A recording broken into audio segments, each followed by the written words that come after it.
don't get to do that.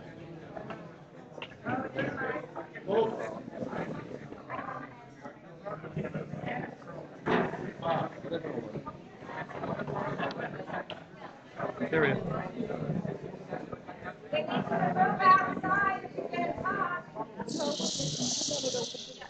Thank you. Oh, You need to ask a mother. thank you. Very good, very good. So, first, I want to thank everybody here for their courtesies. It's not easy. Everybody's got questions, everybody's got comments, everybody's got histories. And I hope you will stay through the end of the meeting and we'll take those comments. We've got a lot of work to do as a study group and I want to try and move us to that. What we need to be working on as a study group, either we do it here or we're going to have to continue it between meetings. One way or another, we need to really work through these findings and our recommendations. And I would like to propose today that we work through findings. And if we have time, we go to that. I know, Tom, you want to talk about some broader assumptions that may change lots of things for us. So I just want to be very clear, that's where we need to go as a group. We've been studying and thinking and reading and talking. We've been arguing, we've been doing all kinds of things, and that's good. That's good. That's what we need. This is a deliberation. So we need to now focus on moving into the end of the arc of our work. I don't want to close it prematurely, but I also want to tell you we've got to get something out the door based on the deep dive we've been trying to do. So I'm going to propose that the rest of the afternoon we devote working through to our best sense of findings. And if we have time, we'll start to work through on some of the recommendations. I sent you some very brief drafts. That was what I did on my spring vacation. And I did get some downtime too, but it's a starting point. Please don't feel like we're going to wordsmith this. We've got to get the ideas, robust ideas and concepts right. So today is not the day to say, well, Peter, you spelled insight wrong. That's not the thing we're doing today. But I do hope we can get to that. So, Tom, you asked to talk a little bit about maybe the fundamentals, if I understood you right, but I'll let you say it. Well, I just think that we made quite a number of assumptions about how H2S disperses and consequently exposure. At least I did. I can't speak for anybody else, but I made a lot of assumptions. And I assumed that if we approached the source, we saw higher concentrations than if we moved away from the source. That's one of the things. Towards the EPGD. Yes. Yeah. And obviously that was not a valid assumption based on what happened on the 13th of March. So what the source concentration is not valid. That's one. Two, the variability between different places is very, very high. And I think that's probably a function of weather conditions, temperature inversion, driving the gases back down, other meteorological conditions, and the nature of the release and the geometry of the release. And the reason that's important is because if you have high variability, that means that you could have more people with high exposure given an exposure. So two assumptions. One, we can have higher exposures because our monitoring is less valid than I thought it was. And two, because of the variability within the people that are exposed, there are more that are likely to have high exposure. And that has an additional impact on how large an area we need to consider around PGD.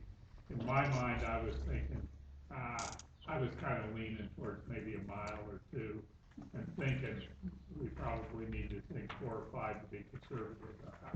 That's clear out of my mind now. I think, I don't know how far we need to consider, but it's much further than what I consider. Well, let me just link this back to the document which we are just starting to work on.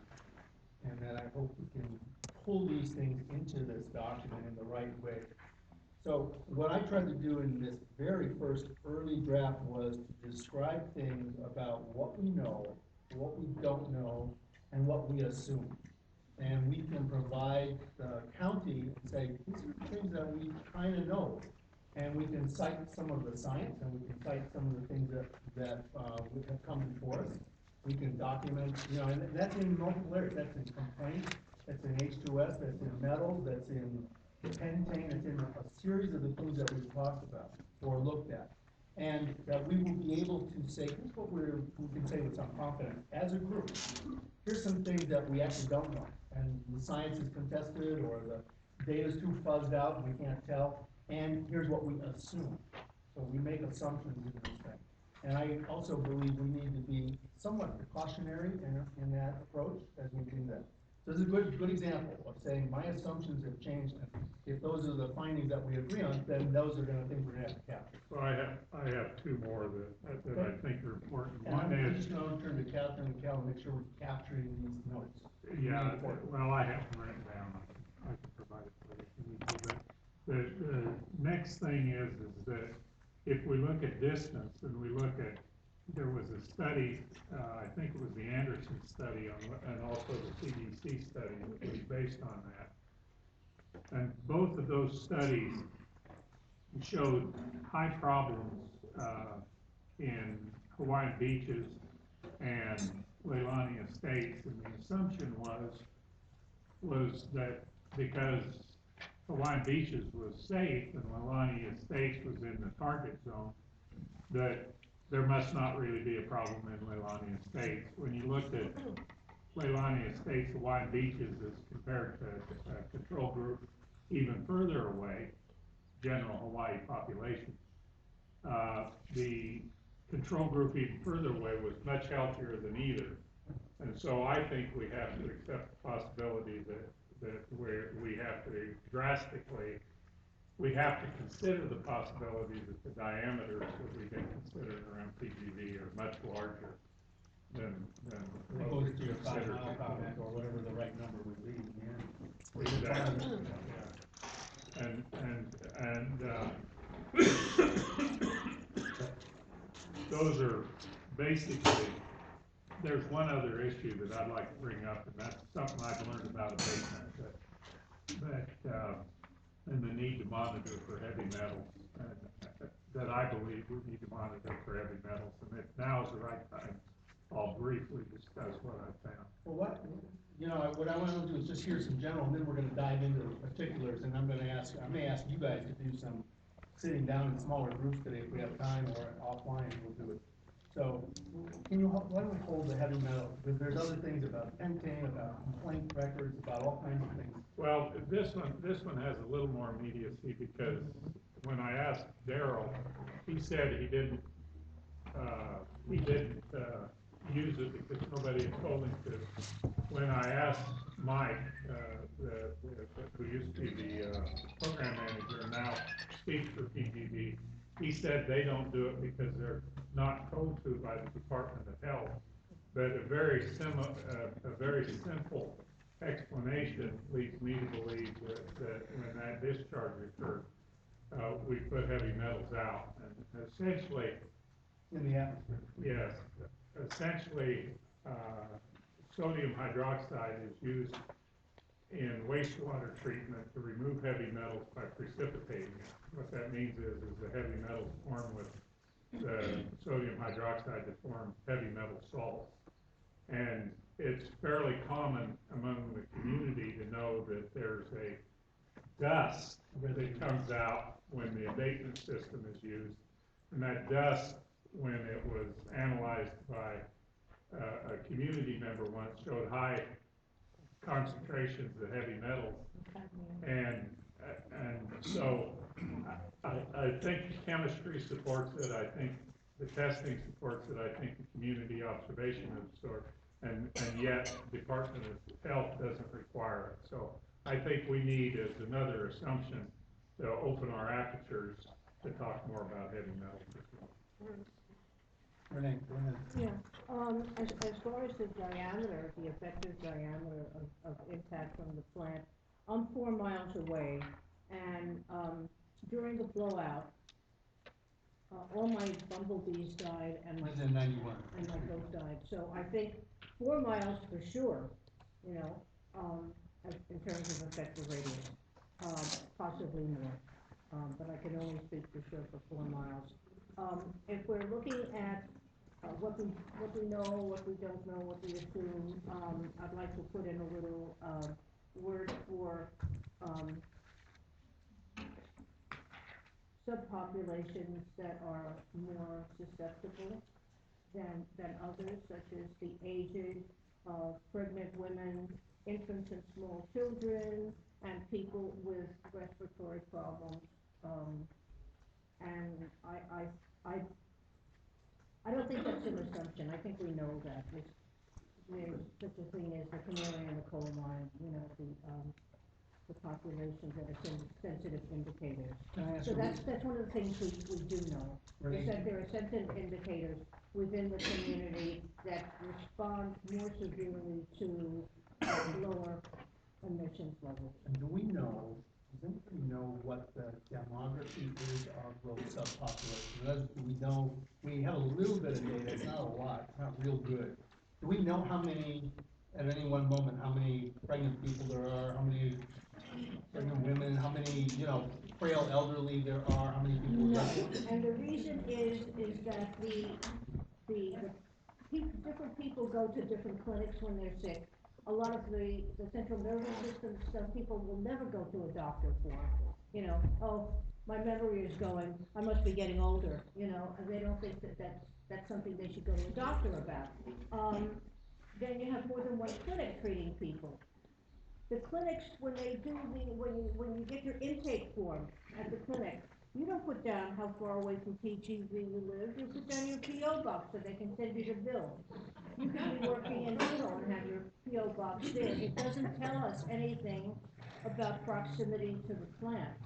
And so when somebody comes in with a complaint about a respiratory problem or a rash or anything else like that, there's no way for the providers to pinpoint that, to backtrack on the connect the dots thing, Can you because you preside over a clinic, you're chair of the board, I think, you're not a doc. But I have been very curious of whether there's some ICD-9 codes that if they were studied in the right zip codes of Puna, that would begin to be, maybe the equivalent of what Ed was talking about, where you get, a flashing signal. It doesn't tell you a lot. It doesn't tell you how many of the people who were reporting coughs, have some other allergens or something else going on. The only way we could do anything is if we compared, say, the clinical data between Puna Community Medical Center and Pahoa Family Health Center, and then compared it with, say, Waimea and the clinics over there. But as a control, or as a comparison group. Right, because there's no way we could narrow it down here within Puna to proximity from the plant. I've been pretty worried about health surveillance. If we started now and redesigned our intake forms and our medical history,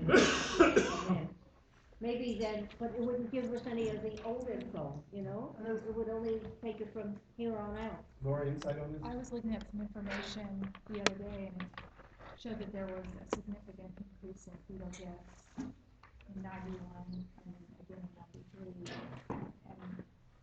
And I thought that was really. You have the data on this? You have data I that. said 9, yeah, I just was looking at it the other day and we didn't have If you can get that circulated, that's a piece that we would probably want to understand and get it into our findings. Remember I said this is really rough, first pass.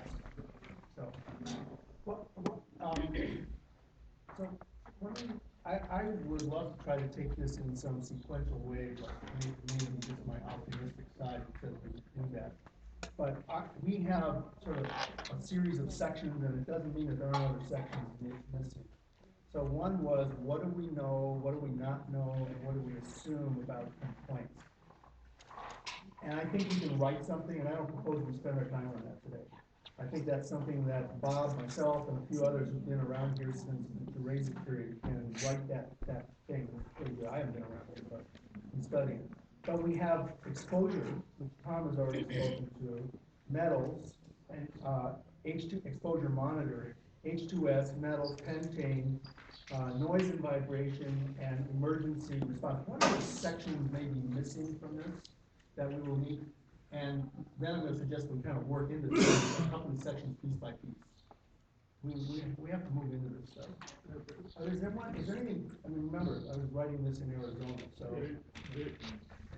There's several bad things and there's several routes that it can get, cause health effects, and we need to be aware of all of those. Some may be less problems than others, but atmospheric to the water, to the soil, to the plant change, all need to be looked at. For example, if you look at heavy metals, if you're looking at H2S, it probably I'm taking a chance here, but I think that's probably just air. So, Through the air. would you be suggesting that there's a separate section that says, atmosphere is what we know, what we don't know, what we assume? And this is the meteorology piece that Chris has great expertise in, and others may in too, and others in the community. Is that what you're suggesting, that we need a section on that? No, I was just saying that you said this is what we're worried about, and what I noted about what we were worried about is you talked about things. And I said we need to worry about paths. For example. Well, it's fine. I'm just trying to figure out the outlining sections that are missing. So what I'm saying is you need to identify both the constituents and the paths that they can get cause health effects. I get that. Yeah. Injection wells, for example, aren't going to cause some kinds of heavy metal health effects until they leak into the water table and then people use water. That sort of thing. Let me come back to the middle. Again, I'm thinking pretty concretely about what we're trying to write and deliver up out of this. That was my comment. And then we should divide the sections into air, water, and soil. Separate them. Tell me, take a look at the document. Yeah, Tell me how you would. findings there. Yeah, this is chapter 4 draft, still very rough, not ready for prime time or even secondary time. And I was gonna say, well, this is what, when we get a draft done, this is gonna go out for everybody to comment on, to the whole world. Starting with number 3, on chapter 4, what we know is About what? We're on page, I'm sorry, I don't have the numbers, section 3 of chapter 4, what we know, don't know, and assume about geothermal exposures. Down low. Sorry? I think that's the one I was never able to download. I've sent it to you many times. I'm wondering, if, Share with what. In other words, what, you divide it into air exposures, water we've got exposures? everything kind Are of we? lumped in together on what we know. Can I ask a quick question? I'm sorry. Go ahead. I have to understand this question. Are we reviewing chapter 4 now? Are we discussing how our assumptions have changed as a result of the 13th? Or are we simply each talking about how we would write chapter 4 if we were going to write it? I'm trying to focus on chapter 4, but if you say I don't want to do that, I'm not ready to do that, I got more. I think this is the product that we can focus on and get. So what our purpose is right now is to describe deficiencies and propose corrections to chapter 4. Yeah, and particularly at the organizational outline level. In other words, what I asked Tom was, well, is there something major missing? What's missing, or what is it that we need to say much more about? Without trying to turn this into a science report, because it's beyond what we can do. But what is the conclusion? What are we finding as a result of our study? So that's what I'm proposing, but if you say, no, I don't want to talk about that, then let's figure out what we do want. That's where I think we need to focus, very concretely. And I hear what you say. My assumptions have changed as a result of March 13th.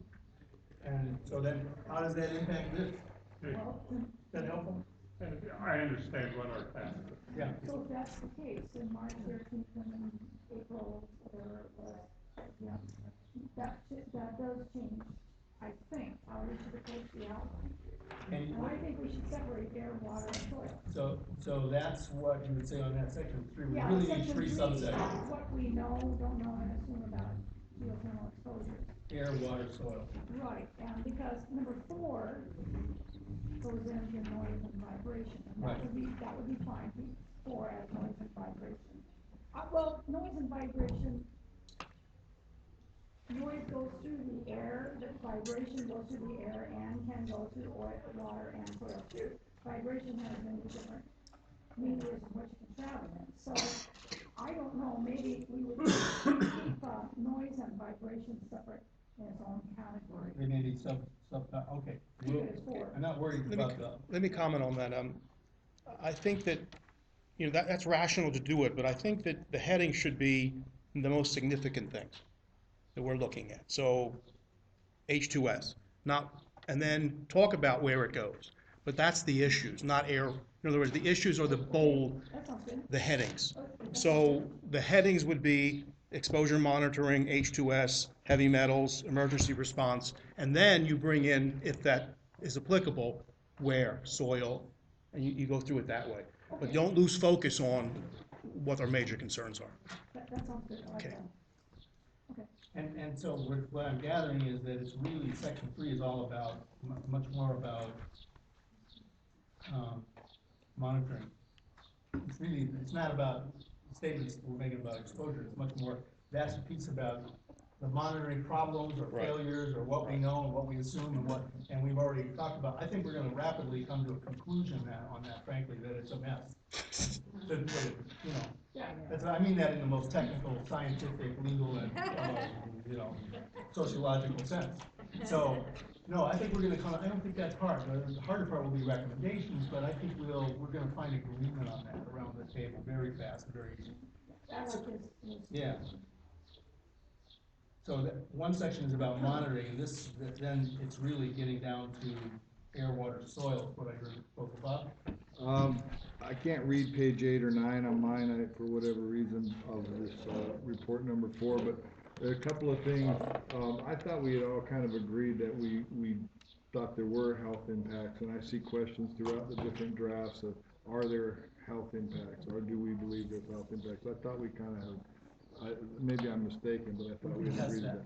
Huh? We'll test that. And then, I think also that we know the monitoring's deficient, so we can't rely on the monitor. So I don't know, Yeah. we don't have to go further than that with No, that. but we need to say about what's the deficiencies in it, so that we can make this proper. Well, I would say that it's pretty broad, that there's no useful information that can be used from the monitoring data because it goes from 0 to very low. To me, it's almost useless. I mean, they had the last event on April 2nd is a perfect example. They're insisting that the monitors read 0. I'm telling you, there was H2S in the community, and there's no way I could have known that pump was broken if I didn't find the H2S in the community. I couldn't have known. I mean, I couldn't be a random pocket of H2S that I drove through and I just happens to be when their pump breaks down. That's just not reasonable. So the monitoring data is useless. I think it goes to the heart of position of monitors, type of monitors, big issue on type of monitors, big issue. And type of the monitors, because they're all interrelated, especially the positions. The positions and the types are very important, and so that goes to the heart of the whole, and also there's a fourth one of reporting systems. Calibration. Or the calibration would go with the calibration and maintenance. So position, calibration, and maintenance, the type of meter that they're using, how low will it go, and the reporting system. Those 4 are all interconnected with one another, and they fail at every aspect. And they have from day 1.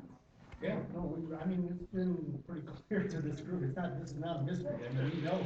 I don't think we have a lot of argumentation around this. I think it's a question of how we express the findings and how we put it in there. Jim, then, who else had a hand up? That was me, Okay, Jim, then, Ed. It seems like really subsection, before we focus on different kinds of impacts, type, so forth, so on, under section 3 here, maybe we need a section on methodology that is on monitoring. And we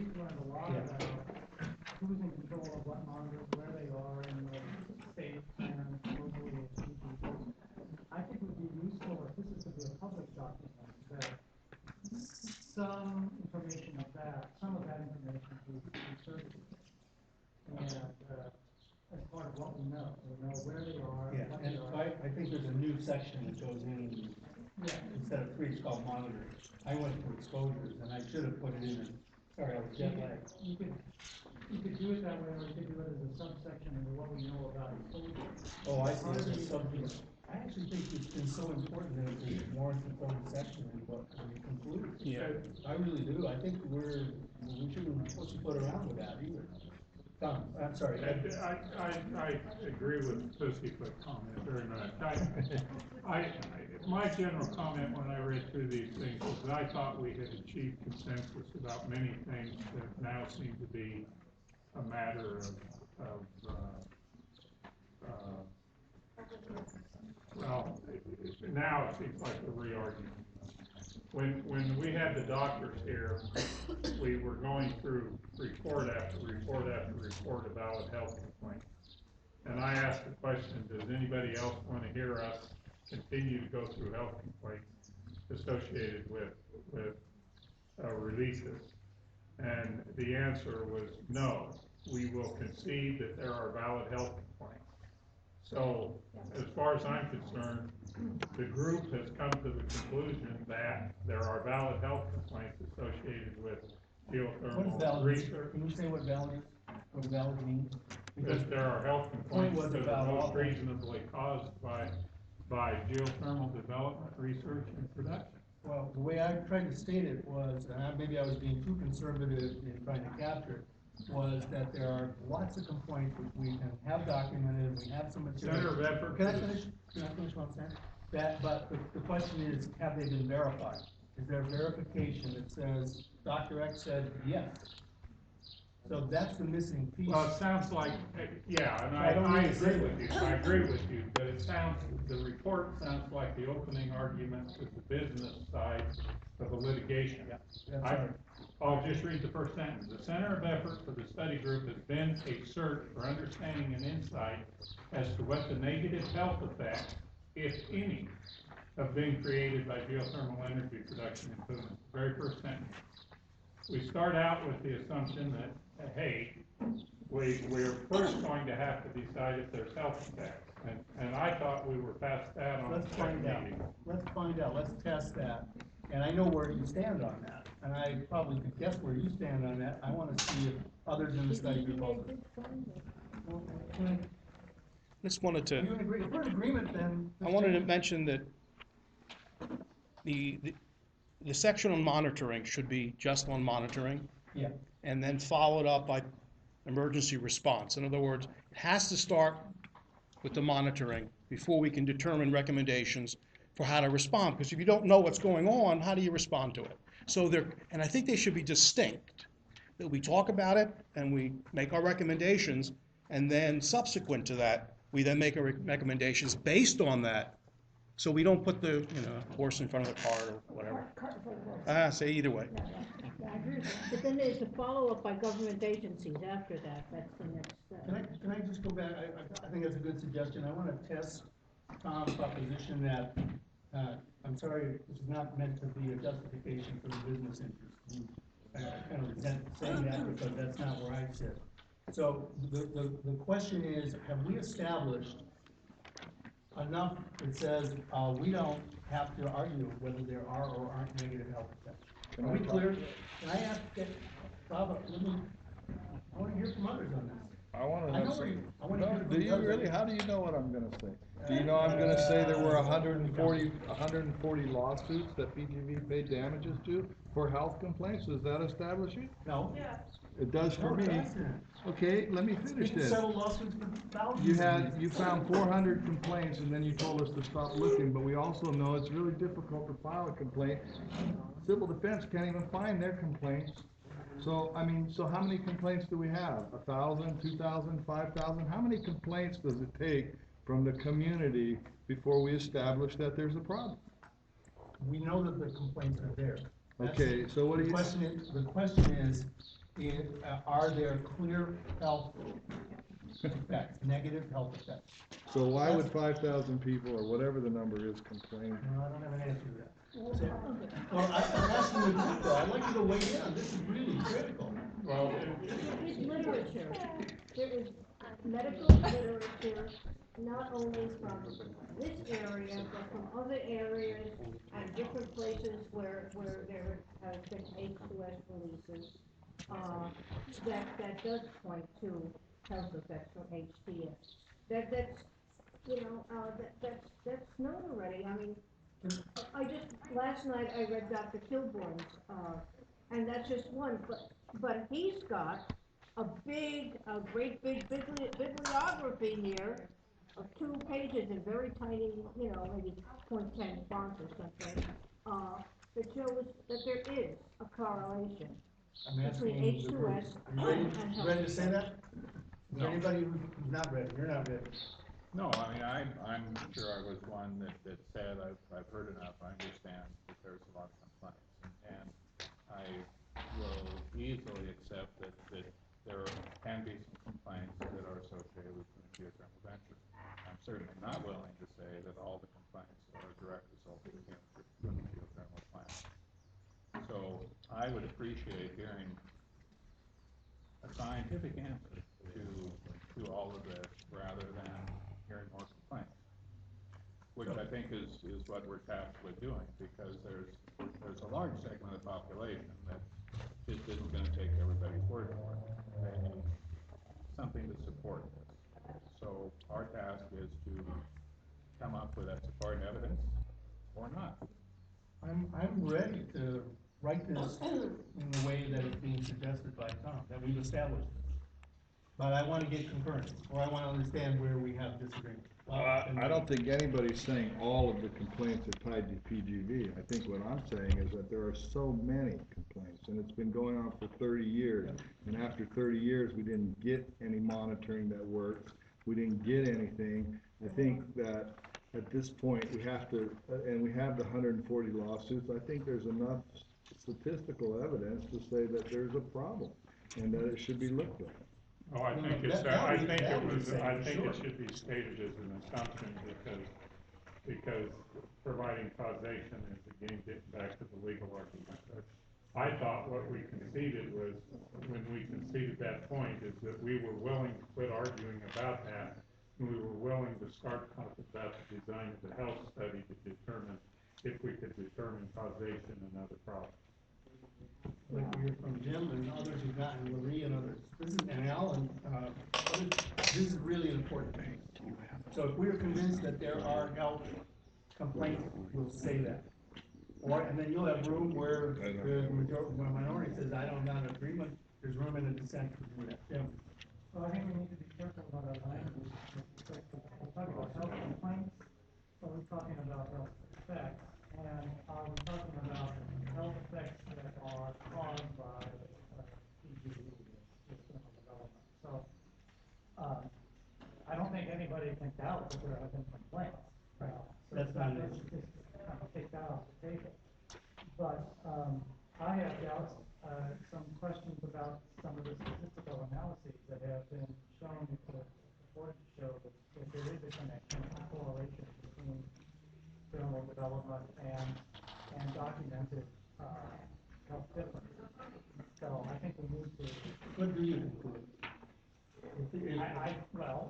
I think I conclude that there's some evidence for it, and there's also some evidence against it. And that the purpose of this, I thought, of this panel was to do a proper job here locally, without having to rely on what's going on in New Zealand or Iceland or wherever. And so that's why I think that the caveat, if any, is still a relevant thing to insert in the discussion.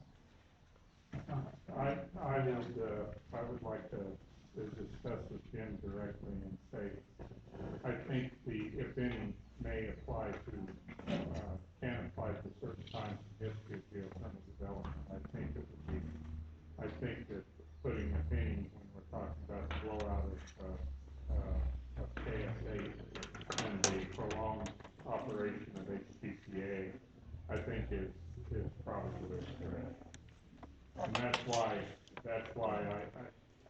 because I agree with you, you and I've had long discussions about the health studies, that, you know, one health study doesn't the case make. And I definitely don't disagree with that, but I find it very hard in my own head not to accept the fact that there were health effects as a consequence of KSA that were documented by daughters and daughters, and the doctors have talked, and health effects caused by HGPA. Yeah, and I agree with that, and I think when you ask the question, should we continue talking about the health effects of the blowout that's using the doctor, everybody more or less agrees with both, but, the view, the consensus view was that, no, you should not. So, and I agree with that. So I agree with the historical 1991 effect is not an issue, but now lots have changed since then. Absolutely. So that's why I think we still need to proceed. Next, and Bob. Yeah, I had a county monitor at my property from 1992 to 97, somewhere around that time frame. This was the county's monitor sitting on my property in the morning, 60 feet from my house. And numerous times when I had significant smells of hydrogen sulfide, I would ask the person who was monitoring that unit when they came by, which was probably once every other day. I'd say, was there a reading at the monitor at this given time? But they would write the time down when I would smell the hydrogen sulfide. For 90% of the time, they say it was reading 0. Now, this is bizarre, because if I can smell it, I'm sure it's at least 2 or 3 or 4. Well, anyway, the point that I'm trying to bring out is you have in your documentation, it was mentioned as Alvarez Station. Well, Alvarez Station is my station where I was located. And the documentation that you read there is just totally false. It's useless, and yet you have this in the county as a monitoring program. The problem is, if that one's wrong, how about the other 4 or 5 that you gave here? Mine's wrong, the other ones I can only assume are inaccurate also. So, but, let's assume all that. Okay. The question on the table is, are we prepared to say as a group there are health effects, negative health effects that happen? Yes or no? That's the question. I'm not trying to, and we can describe what to later on. That's the question that's kind of a threshold question, and I'd love to get it answered today. So we don't have to. How about your wife, Al? Do you think your wife had health effects from geothermal? Probably, but can't confirm it, that's the problem. Well, that's, Were you gonna say something? Yeah, I wanted to talk, I think what Jim's saying is that we should do the house study, and if that's what he's saying, I agree with him. I think we gotta do the house study. Is that what you're saying? Yeah, we're done. Then I absolutely agree with that, we gotta do the house study, so I think we can move on to the point of how we're gonna do the house study, unless somebody doesn't think we're Well, gonna do it. I just wanna, I'm sorry to be a pain in the ass on this thing, but I wanna be very clear so we can make a definitive statement at the start of this and says, it is the view of this group that says there are negative health effects coming from Puna Geothermal Venture and its predecessor. Well, how are you gonna get to That's the that? improper statement. I'm No, please don't help me. This is a group discussion. Hang tight. Or, Yeah. I'm sorry, I got distracted. Me too. So where were we? So I'm trying to see what the statement is that we want to make. Okay, the statement that we On want, health I effects. think, well, but I think we can agree on one thing, that we wanna do the house study. Is there anybody that doesn't think we should do the house study? No, there's no Okay, disagreement. so we're there, so. No, Bob, Well, we're not no, close. okay, so how are you gonna get there? Because you have certain members in this committee right now that think there are, that we have established that, and you have some people that don't think we haven't. Then you have other people that aren't even in this room that are gonna get to vote on that haven't even participated. And how does that, I mean, I think is something that we have to talk about. Who's gonna get to have a voice in this decision? This study group with the advice. Well, who is in this study group that's not sitting in this room that's gonna get to have a voice in this? Jeff Sutton is traveling. Okay, Mr. Jeff. Meeting, just like you, Mr. Meeting. He's been here So, plenty. I got no people in problem with this Jeff. age, we caught a little slack on that, he's been reading and keeping up with it. In fact, he's been very active. I'm not objecting to Jeff being, I think Jeff deserves to Dan have. DeMizio has not come to our last several meetings, and I don't believe. How many did he come to? He came to one meeting. Two, I think. So well, okay, so This is only my second meeting, and if you feel that my opinion is not warranted, I'll certainly maybe quit. that's a little too strong, I don't mean it that way, but what I do mean is that I don't want a bunch of people that haven't, or other people influencing the outcome of this report that haven't been here and participated and been part of what we're doing. Can I ask a question on, I missed this meeting, meeting 2. I read it. Now, does everyone agree that this is accurate of what happened? I don't know what he's talking Yeah, I'm about. not sure what you're. I'm reading study group number 2 meeting notes, because I missed the meeting, so I read the notes. I So have is this no a idea. I clear haven't read it. reflection of what happened at the meeting? I've taken feedback on it, tried to incorporate it or convey it, so I assume it's reasonably accurate within the best. Because it's not clear from what it says I haven't here. read it. Okay, I did not attend the meeting, but I'm reading this as a balanced report on the potential health effects, but the word valid and substantiated, that's the difficult part. It's, it's not clear cut when you read this one way or the other. Okay, well, we didn't get to write this. This was written by Peter. I actually didn't review it. You had a chance though, Bob, didn't you? I know I had a chance, but what I'm getting at is, why did PGV pay all those damages if there were no valid health? I mean, why would they pay millions of dollars in damages to this community if there were no health impacts?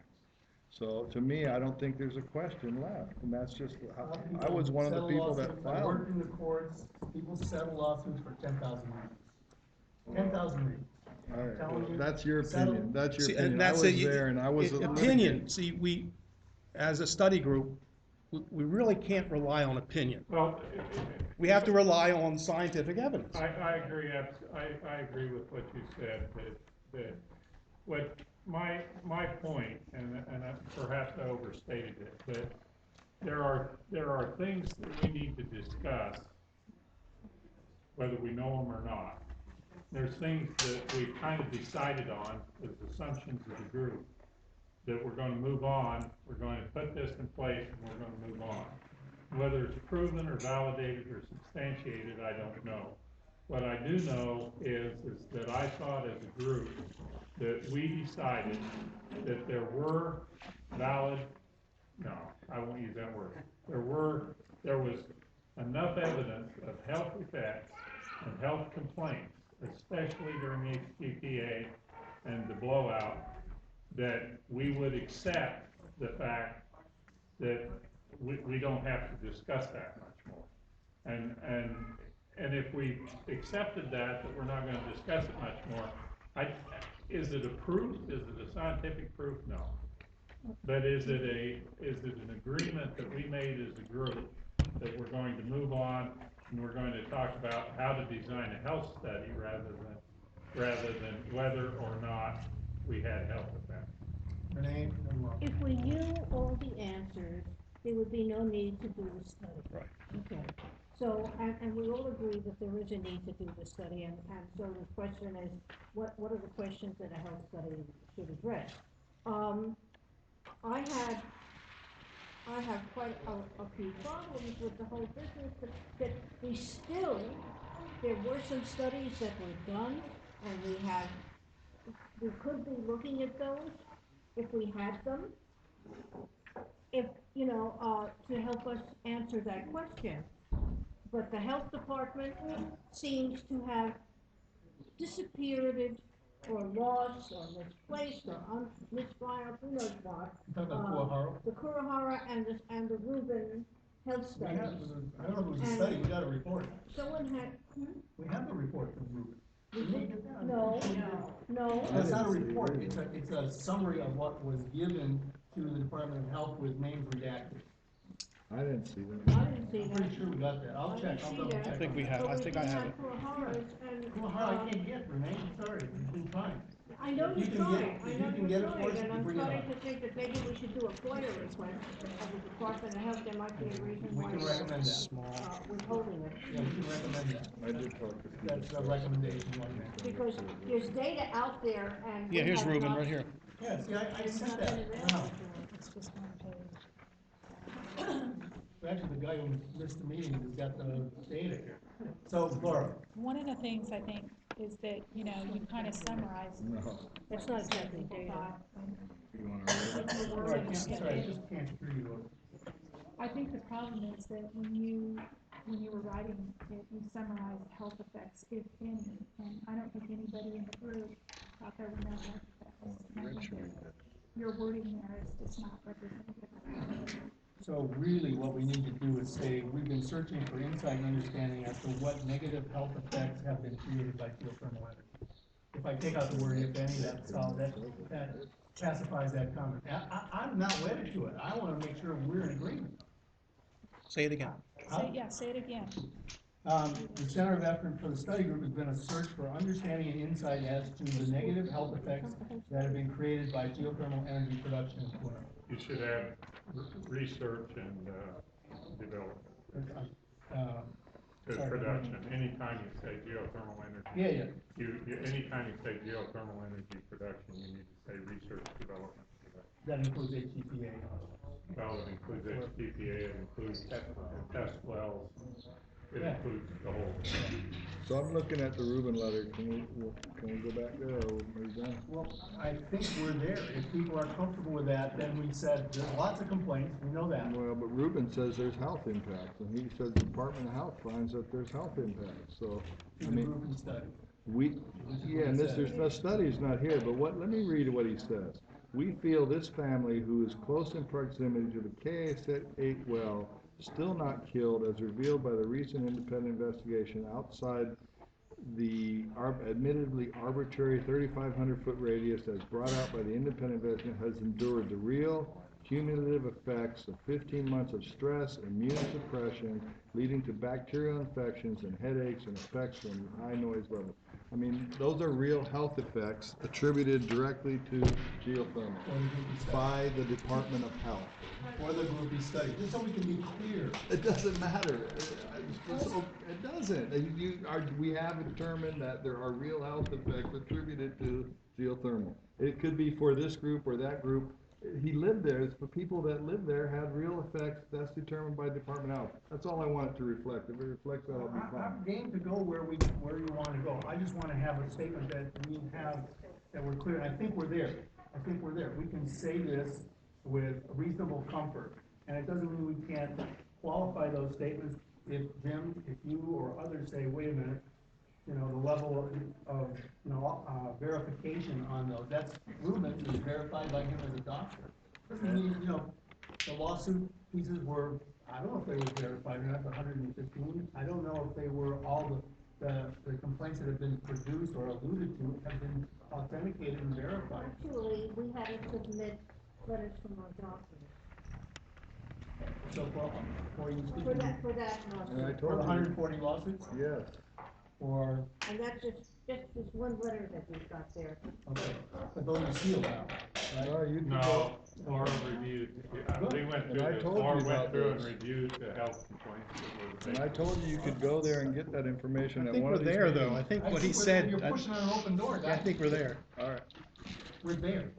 Does that take care of the start? Yes. Okay. So, I know this is a difficult discussion, but this goes to right into the heart of what we need to do. We have several other sections, and we'll clean this up and add to it and add more to it. We have a number of other sections. We don't have distinguished very well on monitoring, which we will do.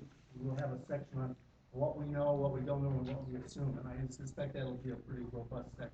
Are we going to continue to go through this? Yeah, I think we should. You agree? Yeah. Okay. I have a question that I would like to ask about, some of the constituent elements in the liquid, the chemicals, the toxic metals, that sort of thing.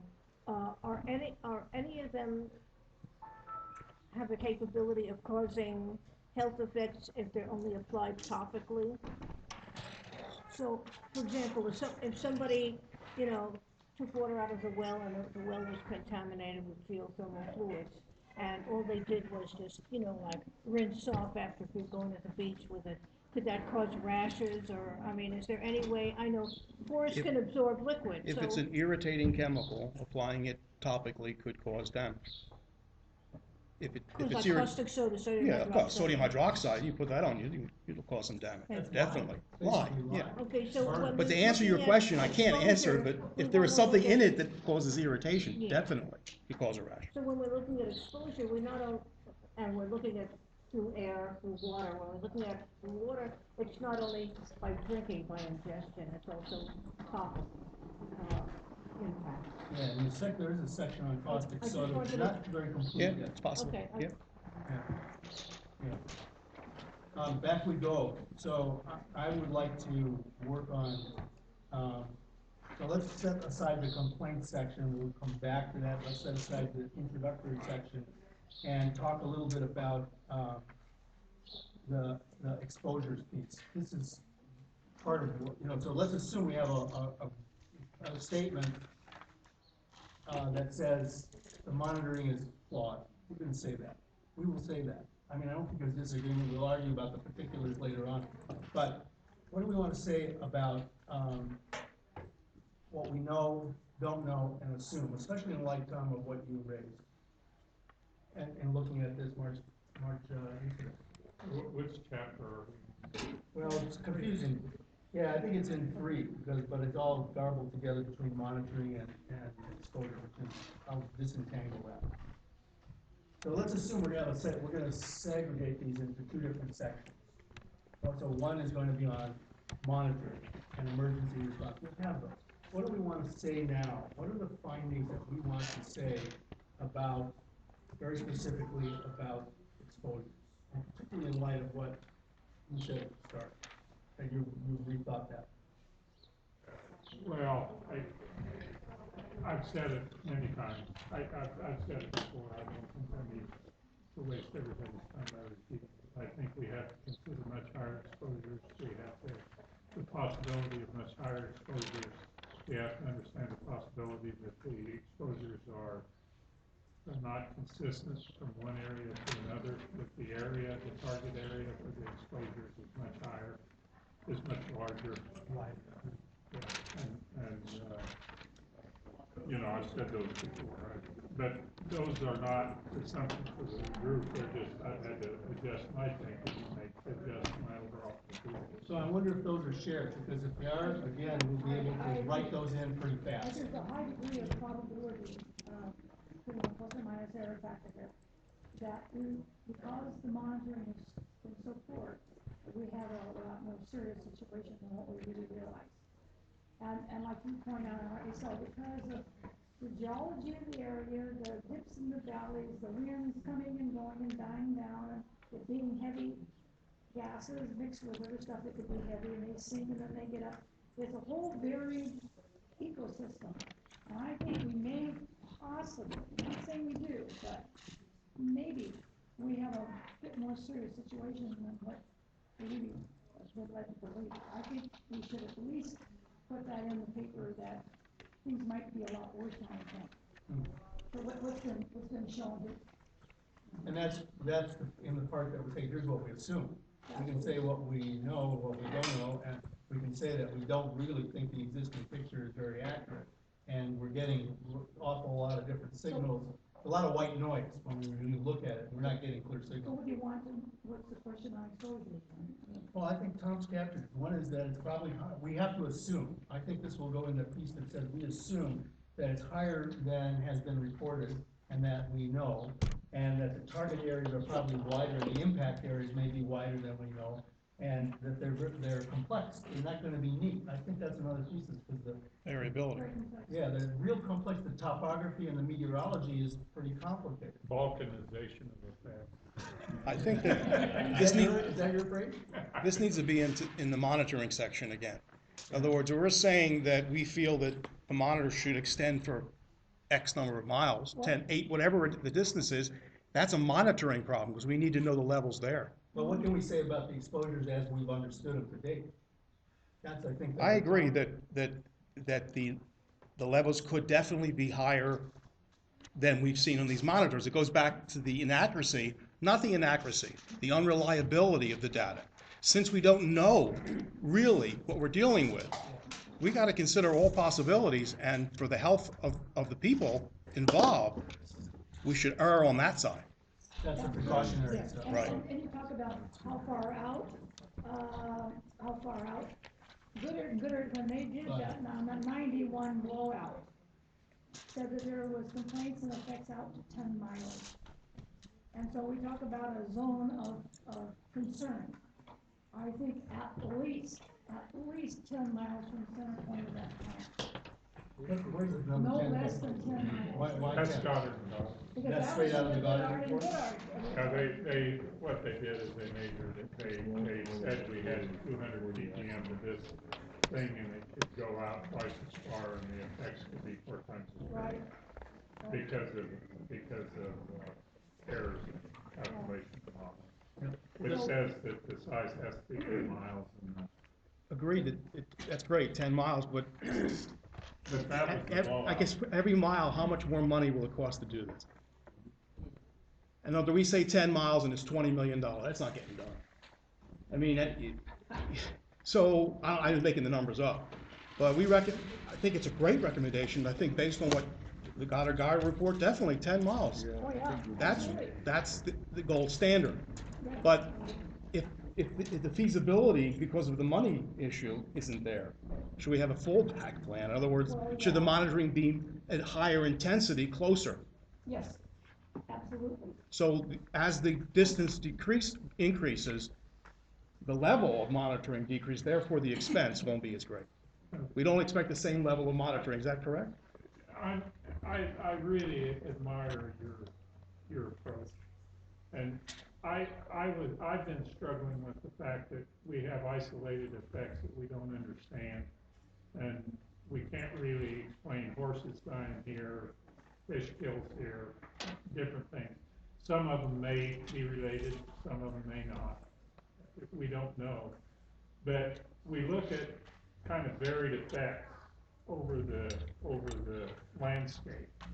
I know a guy that got knocked down walking along Red Road. He was a guy that picked up hitchhiking. He'd been knocked down the day before, just walking along. Some hit him and knocked him down. Smelled bad odor, and he got knocked down. Well, that's clear out on Red Road, though. Well, I mean, that'd be suspect, though, right? Well, yeah, and was it hydrogen sulfide from PGD? How would I know? But the problem I have is that with that picture of variability, we need to get an appreciation for where those different locales are, and they probably aren't bullseye around PGD. At least I'm not confident that we know that anymore. I used to think we did. But it's just giving a brush stroke and saying 10 miles. That's just a guess. Right. Who knows? Yeah. But maybe what you're saying is that we make a recommendation on the areas that are of high intensity, and they're not necessarily closest to the incident place, so. If we could come up with a way of doing that maybe the model that Chris was talking about could help us with that. And I think we were on to something, we heard something when we were talking a little while ago with Oliveira, which is some notion of sort of escalated monitors. In other words, you have some that give you first order impression and some that give you a second order that are more accurate, and third, maybe I'm just reversing it. So, but you know what I'm saying, that there's some sequencing that we can figure out. That's the monitoring piece. So we just need to disentangle two things. One is all the flaws, and which we'll call out on the monitoring, but the other is what we're assuming about the exposures, and we've heard at least three, about higher than probably we estimated, and we've known wider and farther, and second, the impact may be more complex. And those are the three that I hear us saying we probably have to assume those until there's better monitoring. Does that make sense? Okay. Quick question, I think kind of related. If we're talking about monitoring, and we're really talking about monitoring at an incident or directly after, correct? Not for full time, not for minor releases or whatever. It's incident report. No background, we need background monitoring. Well, what I'm saying is, you're talking about a guy getting knocked down. So normally that would be incident related. It wouldn't necessarily mean background H2S or anything else.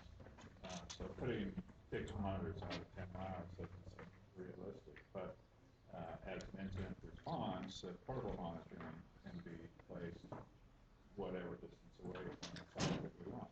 Let me ask Bob. Bob, question. You probably have more experience than anybody in this group. And remember I sent you that article from the chemical engineering that said the nose is better than any existing monitor. And I was really struck by it. I got that from a guy at UH. Said the human nose, there's no monitor that emulates the human nose when it's H2S. What's the farthest out over the years, the 100 years that you've been working this issue? What's the farthest out from PGV, HEPA, test wells that you've gotten H2S reports? 10 miles, I believe. When the blowout happened, the fishermen offshore at Pohoiki reported it. It supposedly, if I understand the air modeling from Goddard, at certain points it went on for 31 hours, so as the meteorological conditions changed, the plume travel changed. But at night, I think, it went down off the coast and out to sea. I forget how far, maybe Tom can remember, but quite a ways out to sea. Then it came back in and came back up through Seaview and ended up in Hawaiian Acres. So if you go in a straight line from the plant to Hawaiian Acres, it might be 10 miles, but if you follow the plume, it went down offshore, out in the ocean, all the way. I mean, how many miles is that? That's a lot. I think, is it one of the things that we can say in here is that we think some of the exposures may exist as far as 10 miles out? Well, now that was during uncontrolled Venting. yeah, which is a lot more stuff coming out. I don't know, I'm not a scientist. You asked me a question of what do I know? Yeah, I mean, I know people in Hawaiian Acres reported having problems. Seaview and fishermen out to sea all reported having problems during that incident. So there's something about crafting this statement about in light of the not very good information from previous monitoring. There's some statement about possible exposure reach that could go out 10 miles. I mean, these things are all sort of linked together and integrated, so I'm not trying to parse them out unnecessarily, but I think we got a point there, because the discussion of where they're gonna, how much money they're gonna have, and where they're gonna put the monitors, that's gonna be a budget issue. We do know that. So in lieu of that, of a budget issue, we should at least, I think, put something in the report to say, like, we're pointing out about concentrated areas, and maybe let them know that we are at least concerned for the first 5 miles. That this, that we can also advise for a more similar. So based on everything we know, we think that there are some, I don't want to say zones, but you know what I'm saying. There are some areas, on a radius out. This goes back to the advice when you talk about exposure, who's been exposed, who's not. We just need to do a better zone all the way around 365 degrees of that plant. Just a better monitoring all the way around, regardless of the fact that we do have zones. And I presume that we also want to say something to the effect of what Jay raised. I think it was Jay who said there is sort of background exposure versus incident exposure. We need to have a baseline on what the volcano, our volcanic area. This is an active volcanic zone. It's active volcano, and it's putting out stuff. So where's the baseline? What is PGD doing and what are they not doing? What's part of the natural environment? We need to know. So I am not able to design this kind of system, but I do want to point out a couple of things that Chris has pointed out and Darryl. Basically, you have, and Mike from PGV, you have different kind of events. When you have a high pressure vertical venting, it's going high into the air and dispersing differently than when you have a pump blowout on the ground and it's traveling along the ground. So it's going to be hard to design a monitoring system that's not going to do background and be widespread. I mean, in the community, at this point, the people that live around that plant have been dealing with this for 30 years. So I think that we owe it to them to err on the side of getting this done right finally. You know, I don't care if it costs, how much it costs. I'm sorry, I don't care how much it costs, you know. Well, I don't care either, I'm just looking at, I didn't say you did, that's. I could, you know, if it was, it's not my money, I'm just making a point that, you know, everything, every recommendation. We thought the UH pharmacy school was gonna pay. Oh, yeah, right. Yeah. Every recommendation comes with some kind of caveat. I just I'm don't wanna, looking at it. my position right now is just that, you know, the community's had to eat this for 30 years. And, You don't wanna make a recommendation that's easy to ignore. You wanna I make don't- something I that's wanna- logical, that's something that can be done, and, Yeah. and get something accomplished. this is One the, thing I heard, if I just can say, one thing I heard by Dr. Fisher was the fact that we have to decide how much of it is focused in a green zone target, That's what I a was. bullseye, and how much of it is explores this variability, and and regardless of how much money we get, we're still going to have to make a trade-off between those two Right. issues. we're So also, can we suggest what's your intuition, or either your intuition or your knowledge-driven intuition that says, here's the center, here's the next ring, here's the next ring? Is there any way to say something about that? I wasn't gonna bring this up, but I guess I got it. If we look at the modeling that's done, and I have many reservations about modeling, I could talk about problems with modeling for a long time. But if we look at modeling that is done, you need a baseline to start the model with. And I have tried to determine what releases, how much H2S we've released in pounds from TGV. I've been trying to do that for about 3 months now. And I have hit a wall. It appears to me that neither the state nor PGV is interested in how many pounds of brine is not closed loop.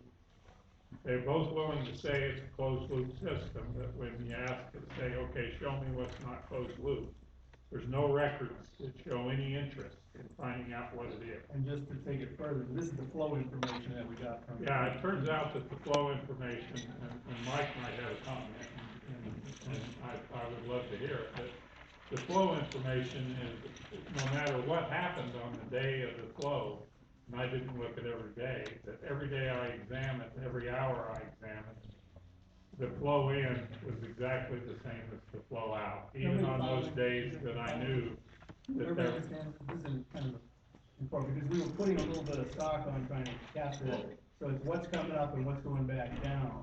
And the then volumes are the anything same. that doesn't go back down is either released in maintenance, or if there's a relief valve that goes off or something like that, but the numbers are precisely the same. Not about the same, but precisely the same every day. so what he's saying, What goes up and what goes what down. he's saying is even when they have an accident and they release 125,000 pounds, they're still not, they're not showing that, they're saying they're re-injecting the same amount, so the numbers are suspect. So I have no way, and when I looked, when Mike did the incident reports, I thought that it might be calculated for the incident reports, but apparently that number is not calculated in the incident reports either. So I have no way, unfortunately, I have no way of really having a baseline, an understanding of what we put into the air. And that's unfortunate. I wish I Are could. you asking Mike, you want Mike? No, if Mike has a comment that's illuminated, I'd love to hear it. Mike, you wanna comment? Trying to let most of the discussion happen here in this group, so apologies. I think that the data that's provided, right now, we don't have an exact measurement of what was released in the system. What we were focused on is the H2S, the city of system. So, the best way to come to a number would be for estimation. Yeah, but if the monitoring system, if we have a vertical release in the monitoring system, if the plant doesn't even tell you that there's an H2S release, then the only way we know how much H2S is to look at the concentration and the amount of water we release into the river. And I can find no evidence of that. So you can't really use that. That doesn't tell us anything. We didn't learn anything off of that, other than, you know. Well, what I did learn is that I have even less faith in the state regulatory system. I'm glad you said that, because I've been wanting to say that. Well, look, we're all there. I mean, I just don't even think this is, I think we're in agreement on that, and we'll find the right expressions of that in this finding. And we may not say it quite like that, but yeah, yeah, This is from Annex 1, from study meeting 3. It mentions that the 40-meter tower will be installed throughout a 360-degree radius, sampling ports at 40, 20, and 10 meters. these were the initial proposals. Right, from Goddard and Goddard, right. So if we start with that, okay, we have that, Those are the meteorological towers. Right. For the wind. right, excellent, sounds really good. So now we have the beginning. So the next step is, you know, where are they concentrated and how far out they go? That's just to get wind conditions. Oh, can't you sample? What, no, wait a minute, the 40-meter towers are for meteorological.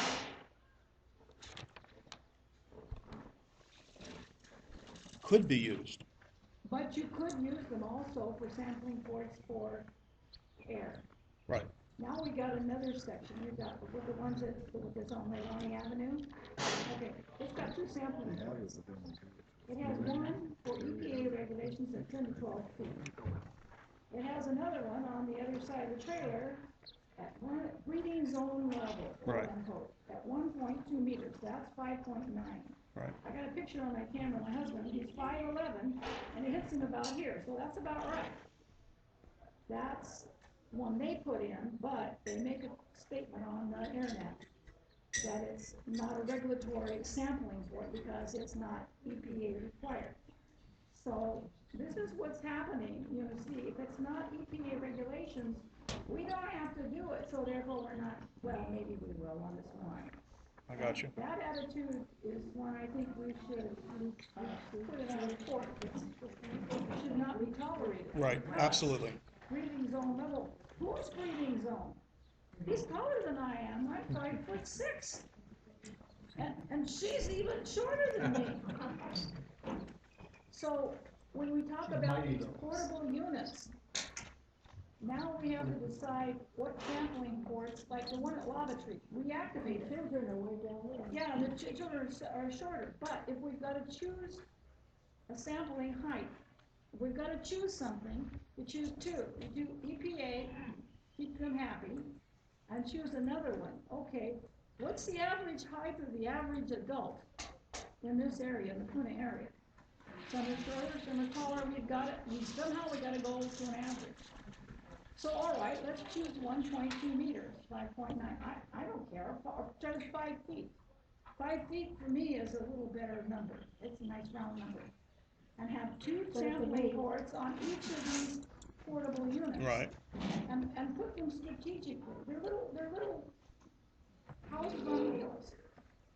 And they can be put anywhere you want to put them. They can be Wi-Fi ready, have their own generator backups, or I think Leilani's on power to the power pole, I think. So that's a good starting point to, I mean, this is a starting point. right? But then again, the next question is how far out and how You concentrated? start at 1/2 mile, right at the borderline of Right. the plant. And go every quarter mile? I'm just making numbers up. Well, we haven't discussed that, but you got a good point. Well, what do you think it would be smart? Oh, well, I mean, look, I'm kind of with Ed, that we shouldn't be driven by the budget. That's not our job. no, I don't But, care but about the I think budget. it's useful to keep an eye on because it's about practicalities and we can make all kinds of high-level recommendations that will never go anywhere because there won't be never enough money. There'll never be Budget enough money. aside, we should not let that enter into the issue because we've got people that are getting ill and we need to come to a conclusion on why they're becoming ill. So budget be damned. And we should put some advice in here on what we think. And yes, maybe we should go for a quarter mile because as you're pointing out, Jim, we've got dips and valleys, we've got areas, so we need to cover our bases in a 360-degree radius. to take in all the variabilities of the land. But as you go out, And then then you go need out more.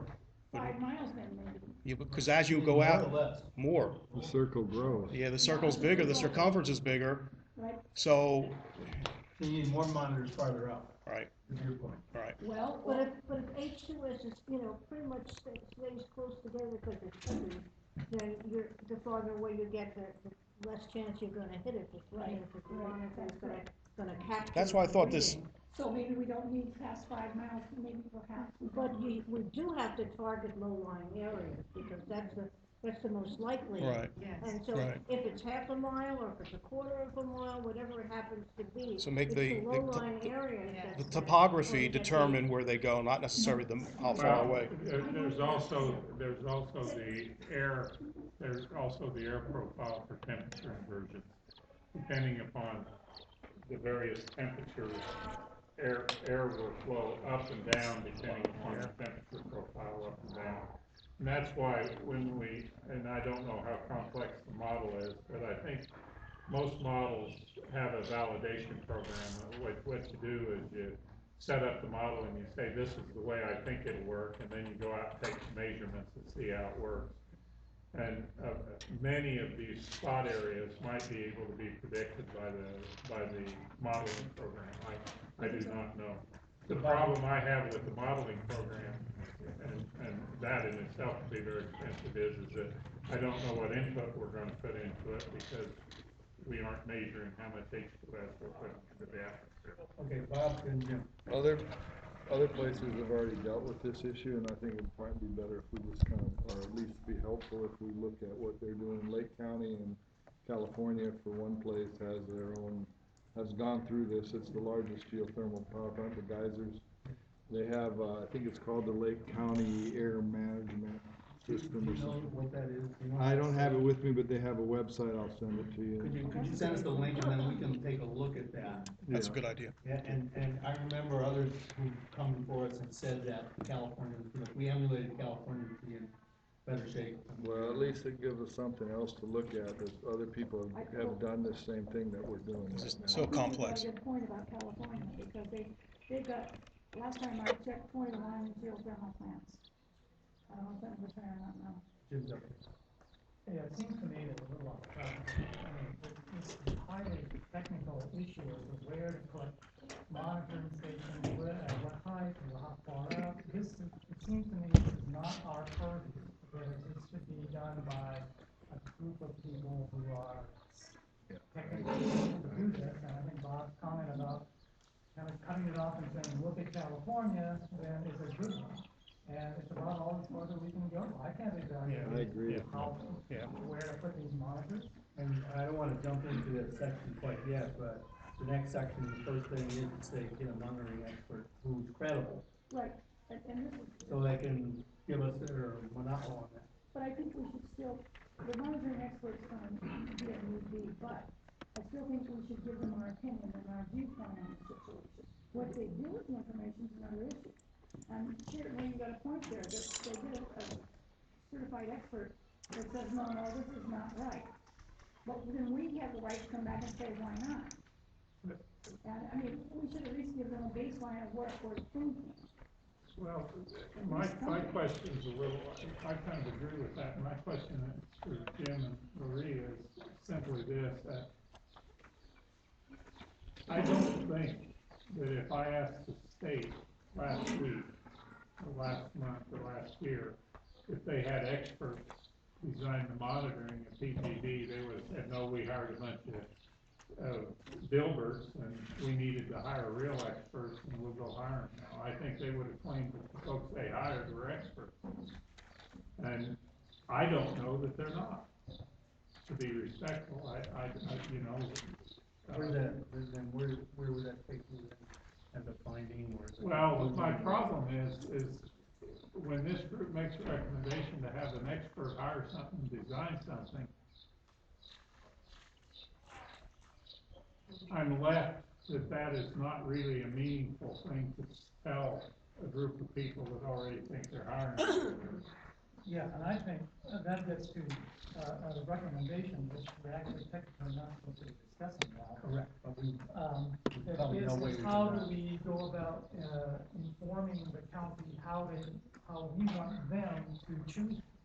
Right. And we've had this discussion before, is we need to have an open, anonymously reviewed kind of protocol that they don't get to choose. That's Right, and that's fits into a very technical kind of recommendation. But anyhow, my point. Renee, then Dave, Yeah, I have seen, so let's say the county decides to put out an RFP for a monitoring expert. I have seen some of the RFPs that the county has written, and Mickey Mouse has nothing on them.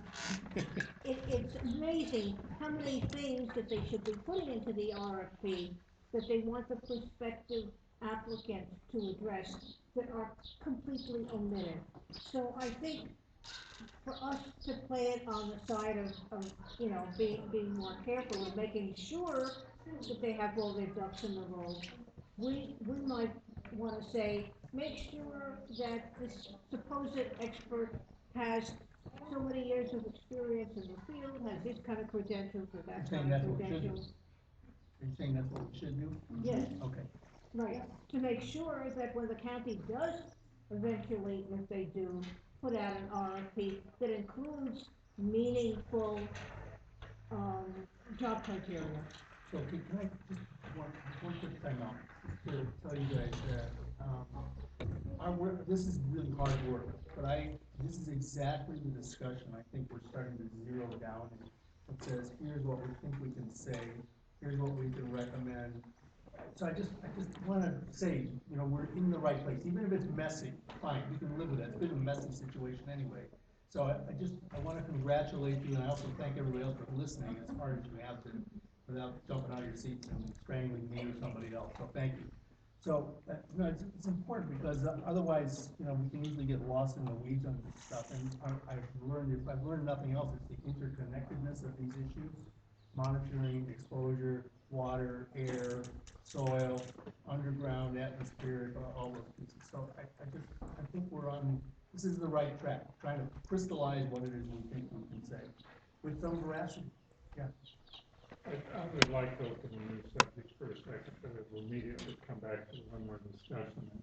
I read the BP Oil Spill Presidential Commission, and I specifically read those parts that talk about the Mine and Mineral Safety Board, I think, and then anyhow, the regulatory organization that was supposed to. Mineral management, mineral management. Yeah, maybe whatever they're mineral called. management. But anyhow, they had some discussion. One of the things they talked about in that report was a thing called regulatory capture. And they said that it was particularly pronounced when the agency responsible for regulation also was responsible for collecting revenues. They said you immediately have a conflict of interest in that organization as to whether you're collecting revenues or whether you're trying to regulate properly. And if I understand the Bureau of Land and Natural Resources structure correctly, I think some of their budget operating funds come from geothermal royalties paid by PGB. So I would contend that we have a classic case of the initial conditions necessary for regulatory capture there. And I'm wondering if it would be appropriate for us, as we go through some of these things, to also comment on the regulatory framework that's been set up to control this. Let me put a view out, but I will go where the group wants to go on this. If you think it's beyond what we can do. My own view is that we need to make cogent statements, and I take that as a very cogent statement, that we may be facing that same kind of problem without getting on too high a soapbox to say this may be a real problem here. And that's something that we either can put into our findings or our assumptions or whatever, wherever the right place for it is. Or if the group itself says, you know, we don't have a consensus on that, that's a thing that goes in the Tom Travis section. I think we can test that, and I'm quite comfortable with saying that the regulatory oversight and underpinnings of this thing are a breeding ground for some real problems, as we've seen. I think we've seen some of that already. So I can go either way with that. I think it's gonna be up to you guys, and it's gonna have to be a statement that, you know, the majority can live with. Otherwise, it can go into the Tom Travis appendix. You'll have one, and you'll have one, and I may have one, who knows? So I think that's fair enough, and I might come back and ask you to draft something and figure out where the appropriate place is. Can I vote in favor of his idea? Wouldn't like to see the idea in Well, I think writing? he's dead on, because he's got a very valid point. I think when you let the fox guard the chickens and he writes the report and you don't verify his report, you got a problem. Where would you put that in this Yeah, well- finding section? How would you, where would that go? Let me ask you that. Well, I'm not quite sure, he's got a valid point. We need to let the mayor know that we're concerned. So this is actually a governor's issue. Well, not, you mean not in the report? No, the DLNR piece The, doesn't fall under the mayor's office. It falls under the regulatory governor. You organization. don't think this should be in the report? No, it can't No, be. I just said it's not, oh, you're saying let the mayor know the governor has a problem. Yeah, put it in the report, why not? I mean, am I missing something here? No, but that, you No, would want to I expect, agree. you can always jump up and do something about it tomorrow when he can't control it. He doesn't have I know, but accountability. we're letting him know the Yeah. various things that we're concerned about. I don't know. You have a problem with that at all. I mean, I just think it's a question of where you would put it in the way this finding section is preliminarily structured, yeah. So we have to say the county general's office for the same thing. That's also. On that point, you know, this is, I don't know how many groups have gone before this group to try and deal with these same issues. And so here we are 30 years later dealing with these same issues. So I think that, you know, what Tom's saying is right, and we should put something in there to that effect, that basically this isn't a new problem. It's not a problem that people haven't been aware of. This is something that has been going on since HGPA, and it hasn't been fixed. And you know, and it's no disrespect to the group here, because all the other groups were good groups too. But in the end, all the work that they didn't fix the problem. And so I just wanna, you know, us to structure this report to reflect that, and that we want this time, that it needs to really get dealt with properly. And there should be no excuse for 5 years from now or whenever for these issues to be coming back up and not have been addressed. Where would you state that, by the way? I mean, would that be I would the probably be the introduction to the I'd report? probably be the introduction. I mean, but I don't write reports, so. Well, you're gonna get your chance. You can have that chance if you want it. But it's gotta. The one problem I see with saying that we should hire somebody to look into this is it sort of makes it easy. Each section we could say that. I think we really need to have a framework. If we're gonna recommend hiring somebody, a monitoring expert, whatever, and get you know, a certain CV from that. But I think we need to give a framework of what we discussed, because I think we're starting from some place that they're gonna not get to for 6 months. We're starting way ahead of this individual, Because of the whoever it is. learning curve. Right. So we got all this information that we're delving into and thinking about and talking about, but then you bring someone else in who, you know, hasn't dealt with all this. I think we should have some recommendations on it as a start, at least a starting point. And we have the beginnings of that sort of Right. kind of mushing around in here. You not just We'll say, get into it. let's get an expert. It's like sending it to a committee. Nah, it's. We'll So, keep, well, come that up with speaks to framework. some of the recommendations that all of which had kind of allusions to experts and, Jake. Well, I certainly agree. Part of what we're doing here is to create recommendations. I would expect a recommendation for who to do a health study, expect recommendations for who to oversee monitoring. What I was going to say a little bit ago is what Goddard and Goodard recommended was beyond the budget of, say, county utility staff. I think, even though a couple of people said budget be damned, we need to take into account what's in Absolutely. To go along with our recommendations, it won't suffice anymore, just to say more testing will be necessary, or you need to put monitors up on a 10-mile radius, if this is important, that it won't be affordable. What I heard several of you saying is, let's not punt, let's not punt this off and say, well, we don't know, we're not sure. So I think there's, experts are written in very preliminarily in a couple of places, and maybe we'll have to kind of, whatever the role is that you guys decide is what we will say. Say, don't hire an expert, but rather, here's the beginning framework for that expert. I don't know how it gets set. So I think that's fine.